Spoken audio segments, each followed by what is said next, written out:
Bonjour à tous et bienvenue sur la chaîne de Crazy Little Craft. Je suis Elise alias Nelveatchan et je vous propose aujourd'hui la réalisation d'une carte avec la planche de tampon Muguet. Pour cela, je vais utiliser deux types de papier. D'abord un papier aquarelle que je vais retailler en forme carrée de 12 cm par 12 cm. Donc là, je mets des repères du bas, ça se voit pas sur la vidéo. Ensuite, je vais prendre du papier Florence, donc celui que je vous propose en boutique est en 30 par 30, là c'est des restes que j'ai en A4. Et dans ce papier Florence, je vais d'abord tailler un rectangle de 24 cm par 12 qui va me servir de base de carte. Que je viens tout de suite plier d'ailleurs. Voilà, donc il faut bien rabattre les coins et une fois que les coins vous les maintenez bien, et bien avec le plioir vous pouvez appuyer sur le pli et ça vous fait une base de carte bien droite. Donc les deux là sont exactement de la même taille. Toujours dans du papier Florence, je vais découper un autre carré qui sera plus petit. Alors là sur la vidéo tout de suite vous allez me voir couper un carré de 11 par 11, mais plus tard je vais le retailler en 10 par 10. Voilà. Donc, maintenant vous le savez parce que je ne vais pas forcément vous le montrer dans la vidéo. J'ai donc maintenant mes trois bases de cartes papier. Je vais d'abord m'occuper de mon papier aquarelle que j'asperge d'eau directement et je vais venir utiliser une encre en spray verte. Donc ici c'est l'encre d'Illusion, je vous mettrai si vous voulez la référence en bas.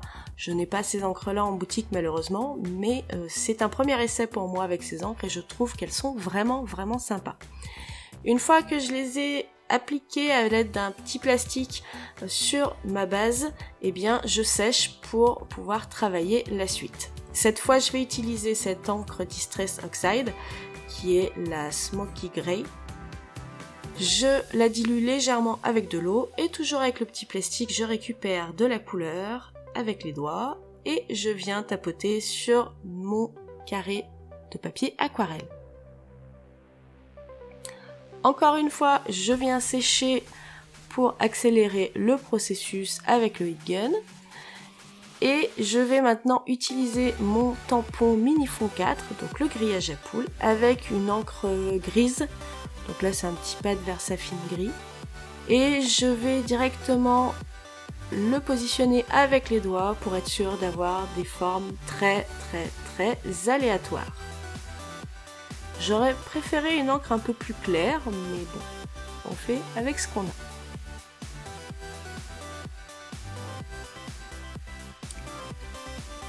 Maintenant que je suis satisfaite, je vais venir quand même rajouter quelques taches directement avec l'encre, donc cette fois elle n'est pas diluée avec de l'eau. Et ça va apporter un peu plus de vert très flash, très pigmenté. Pendant ce temps, j'avais réalisé sur le logiciel Silhouette une découpe du tampon Muguet.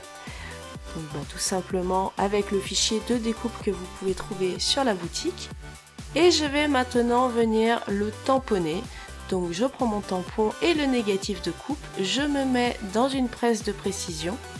Je récupère le tampon que j'ai positionné donc dans l'ouverture de mon négatif. Très partiellement, je vais venir tamponner pour voir exactement où je dois situer mon négatif pour que mon tamponnage soit parfaitement centré une fois que j'aurai mis ma découpe à l'intérieur. Voilà, j'ai tout bien centré, je mets la découpe et maintenant en mettant de l'encre correctement, évidemment, je viens tamponner mon motif. Pour ce tamponnage, j'ai utilisé de la Memento puisque je vais venir travailler au feutre à alcool. Voilà, mon tamponnage est fait. On récupère délicatement, hein, puisqu'il y a quand même une zone sensible sur ce tamponnage. Et je peux passer à la mise en couleur. L'avantage du Muguet, c'est qu'il n'y a pas 50 couleurs à mettre dessus.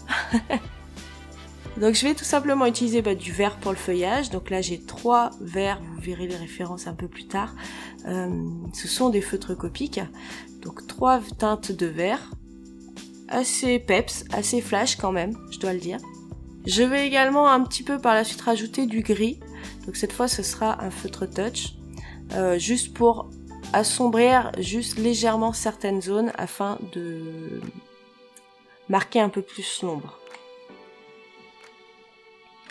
En donnant des coups avec la mine pinceau comme ça donne un petit effet qui est très sympa sur les feuilles. Donc voilà les 3 références de Copic que j'ai utilisées. Et voici le feutre Touch. Donc pour savoir si c'est un vrai Touch, parce qu'il y a beaucoup de Touch qui circulent, et bien tout simplement vous regardez s'il y a marqué Shanian Art. C'est le fabricant de base, d'origine, le seul, unique, l'originel. Des feutres Touch, je parle. Et pour les petites clochettes, eh bien c'est tout simple, je vais prendre 2 références de gris, donc là aussi c'est des Copic, alors je vous les ai pas montrées à la caméra, mais c'est le 0 et le 1, et j'ai tout simplement fait quelques ombres, c'est très léger, c'est très discret, mais ça apporte juste ce qu'il faut. Avec le glitter, le shimmer de nouveau, eh bien j'ai mis quelques paillettes, et maintenant on passe à la suite. Donc là je vais prendre la petite... frise avec les clochettes de muguet. J'ai donc retaillé mon papier qui faisait 11 par 11 en 10 par 10 et en le calant bien dans un angle de ma planche de précision, je vais venir réaliser un cadre avec cette frise. Donc je commence déjà par bien centrer mon tampon sur un des côtés du carré. Je tamponne avec l'encre de mon choix, ici c'est de la Memento. Et avant de faire des bêtises, je vais utiliser les petits masques de la planche de tampon muguet pour protéger les petites clochettes qui sont sur les extrémités de ma frise. Une fois que c'est fait, eh bien je prends mon carré et je lui fais faire une petite rotation de 90 degrés. Je n'ai pas besoin de réfléchir plus que ça, je réancre mon tampon et je peux retamponner. Pourquoi je vous dis que j'ai pas besoin de réfléchir plus que ça? Tout simplement parce que mon papier est carré. Donc tant que je fais que des rotations de 90 degrés, eh bien mon tamponnage se positionnera automatiquement exactement au même endroit que le précédent. Donc même marge sur les côtés, même encombrement.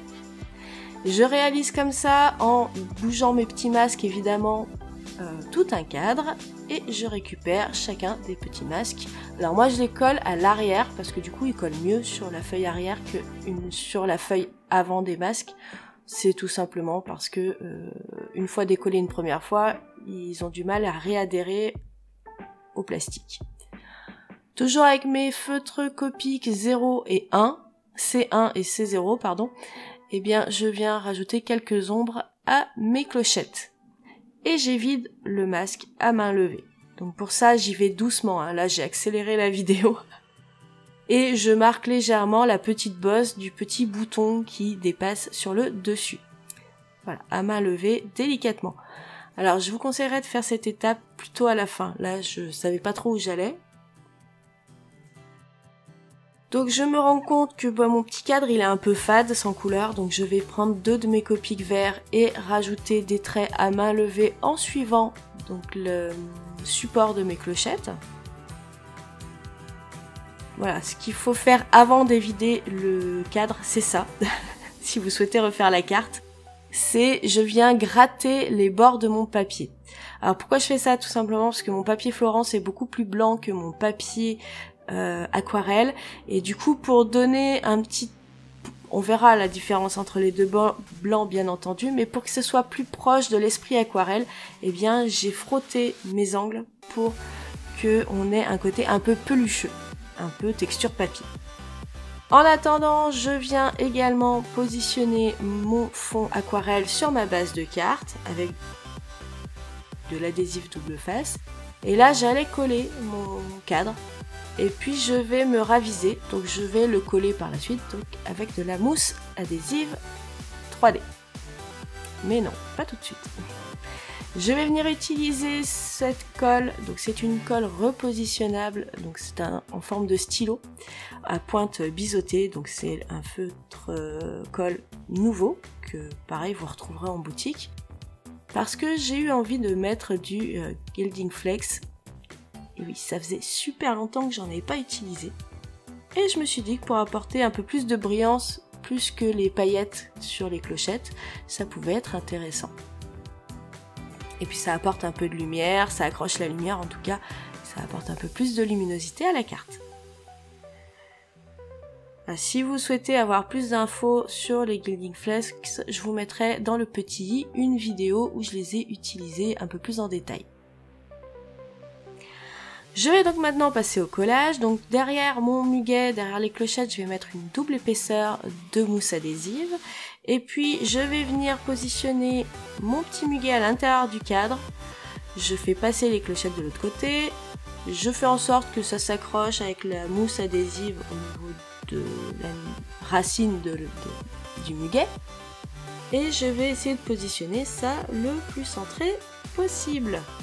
Voilà, tant que j'appuie pas trop, ma mousse adhésive n'adhère pas, donc je peux modifier et faire les choses correctement. Et je vais quand même lui rajouter un petit sentiment à cette carte. Donc j'ai choisi porte-bonheur qui est sur la planche muguet, mais je vais également l'agrémenter de chaque côté avec une petite abeille issue de la planche Be Happy. Voilà, donc la caméra a coupé à ce moment-là, mais bon, vous avez juste raté le tamponnage des 2 petites abeilles qui sont en bas. Et voilà, donc ma carte est terminée. Je vais vous laisser donc quelques détails en photo, parce que je trouve ça toujours plus intéressant pour vous montrer. Et puis surtout, vous verrez un petit peu l'effet des paillettes de l'Aqua-Shimmer. Voilà, j'ai retrouvé le nom de la marque Nouveau. Je vous rappelle que tous les liens du matériel qui est disponible sur la boutique Crazy Little Craft se trouvent en barre d'infos, donc n'hésitez pas à la dérouler. Et puis j'espère évidemment que cette création vous a plu. N'hésitez pas à nous rejoindre sur les réseaux sociaux, à donner votre avis en commentaire et bien évidemment, si la vidéo vous a plu, à laisser un petit pouce bleu. Je vous retrouve très bientôt. En attendant, je vous souhaite un très bon scrap et on se dit bye bye!